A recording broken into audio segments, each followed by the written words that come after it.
Si uno entra a Google Imágenes y busca Lovecraft arte, lo que más vamos a ver son tentáculos.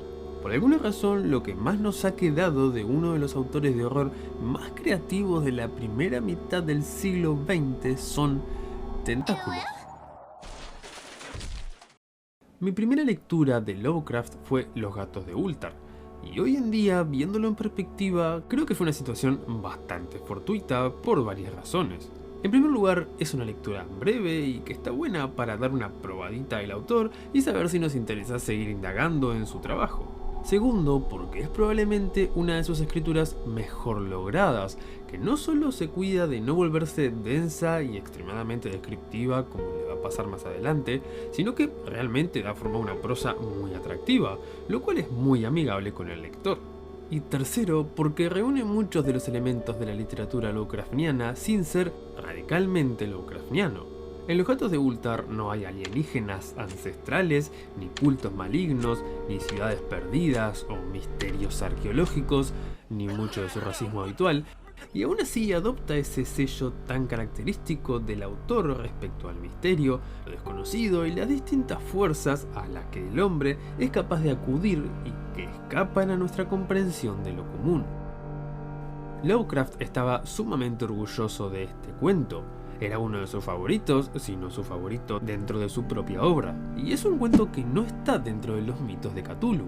Sería demasiado decir que su literatura paralela a los mitos ha sido dejada de lado, pero sí me parece que no goza de toda la atención que a mi juicio merece.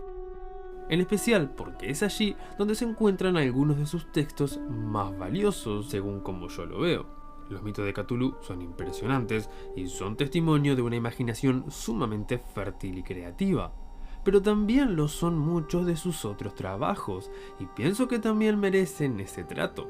Es por eso que me gustaría hablar de algunos cuentos de Lovecraft, aquellos que me parecen más remarcables y que en principio no forman parte de los mitos de Cthulhu. El primero que quiero mencionar es Hypnos, escrito en 1922. Este es un relato donde Lovecraft se pone intenso, romántico y hasta adolescente. Y leer ya de adulto frases como "pensé enseguida con todo mi ardor de artista que este hombre era la imagen de un fauno sacada de la antigua Hélade" da un poco de incomodidad. Pero la imaginación que atraviesa todo este relato es tan interesante que vale la pena no sentir vergüenza ante la intensidad de su autor y animarse a explorarlo. Tampoco es que sea azaroso que hable de un fauno sacado de la antigua Hélade en referencia a la civilización griega. Hypnos, nombre que titula este cuento, en la mitología griega era el dios del sueño, y eso tiene mucho que ver con este cuento. En él, el misterioso protagonista conoce a un tipo todavía más misterioso que le introduce en una dinámica a través de la cual exploran cierta dimensión cosmológica por medio del sueño, como una especie de viajes astrales con drogas de por medio que los llevan a explorar realidades sumamente peculiares, que para uno como lector son fantasías en las que le gustaría meterse y sentirlas en su experiencia. Esto, claro, hasta que todo se va al garete y las ambiciones del amigo del protagonista para con ese mundo, la vieja Ibris griega, lo vuelven un lugar peligroso. No quiero ser redundante, pero lo más lindo de este cuento, a mi juicio, es cómo Lovecraft da forma a un universo que se plasma en la imaginación y que uno quisiera habitar en alguna medida. Y eso es algo que logra a través de una capacidad de abstracción que es quizá lo que más caracteriza a este mundo de los relatos del autor más alejado de los mitos.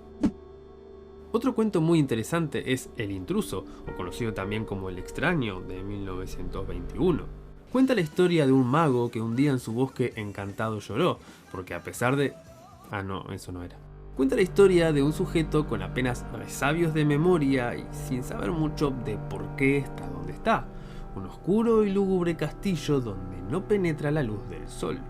El personaje no sabe ni cómo luce, ni cómo se oye su voz, y apenas tiene una imagen de lo que se supone que es la luz del día. Buscando salir de ese entorno que lo rodea, va a terminar por emerger de aquel espacio que lo mantenía aletargado y terminará entrando en contacto con otras personas, aunque el resultado de ese encuentro no va a ser lo que se esperaba. A ver, esto va a ser un mini spoiler, aviso, o quizá es más correcto llamarlo una contextualización, que sería mejor tenerla leyendo el cuento. Pero el narrador y protagonista de esta historia, a diferencia de lo que Lovecraft hace habitualmente, viene siendo el monstruo, similar a lo que hace Mary Shelley en Frankenstein, cuando por momentos conocemos la historia a través de la narración de la criatura y su posición como protagonista momentáneo. Y es un tipo de monstruo de carácter más tradicional y folclórico que no es habitual en la literatura de Lovecraft, lo cual también lo vuelve curioso. Por otro lado, esa cuestión de que nuestro narrador está de lo que suele ser el otro lado de las historias, la voz de esos personajes que siempre vemos desde fuera, lo hace sumamente interesante. Y bueno, es uno de esos tantos cuentos del autor donde hay una torre, un castillo en ruinas, una especie de vestigio medieval olvidado y lúgubre que por momentos hace acordar a esas imágenes más románticas de los cuentos de Poe.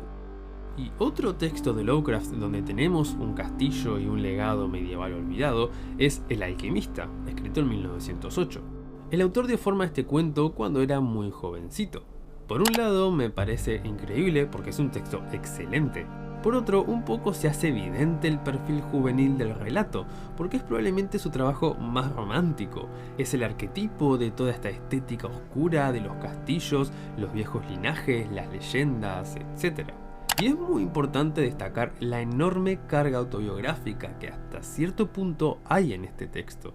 Digo, el protagonista es un joven, como Lovecraft, que proviene de una familia de importante estirpe, aunque ahora decadente y venida a menos, como Lovecraft. Su padre murió cuando él era muy pequeño, como el padre de Lovecraft, y por su alta cuna no le fue permitido relacionarse con otros niños, tal como le pasó a Lovecraft. Quizá podríamos seguir trazando otros paralelismos. El viejo mayordomo, que es quien cría al protagonista y básicamente es su único contacto social, se parece un poco al abuelo de Lovecraft, una figura muy importante en su vida. Y es que el abuelo del autor tenía una biblioteca que en su infancia nutrió de literatura al escritor de Providence, biblioteca como la que también tiene el protagonista del cuento sobre el que estamos hablando. Y bueno, más allá de ser interesante por la belleza romántica de sus escenarios y por ser medio autobiográfico si se quiere, la historia tiene un buen plot.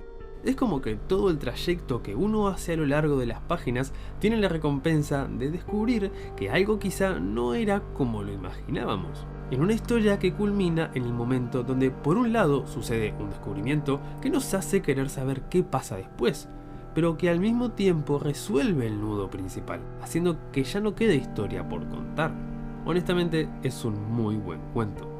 El último en el que quiero detenerme es quizá mi favorito.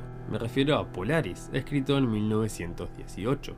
Imagínate que desde la ventana de tu cuarto pudieras ver el cielo nocturno estrellado y entre las diversas constelaciones y estrellas hubiera una cuyo tintineo te llama particularmente la atención.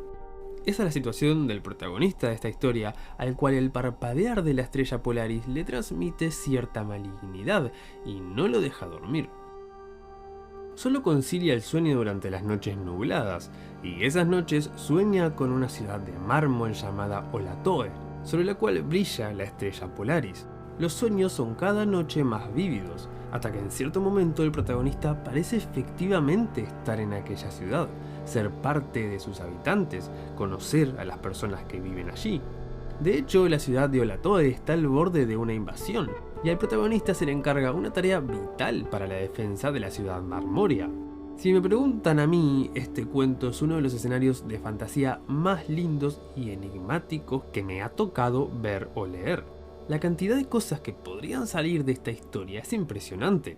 Lo que consigue con 6 o 7 páginas es crear un universo inmensamente profundo del que apenas llegamos a saber nada, pero que es precisamente esa contradicción lo que hace que la imaginación de uno vuele. Y bueno, por otro lado tiene casi todos los tópicos lovecraftianos. Una ciudad misteriosa, de nombre extraño, entre montañas de nombres todavía más extraños, un mundo que se confunde entre el sueño y la realidad y que por tanto nos hace desconfiar de lo que ha visto el protagonista, un conjunto de seres raros y el inevitable final abierto de la mayoría de sus relatos.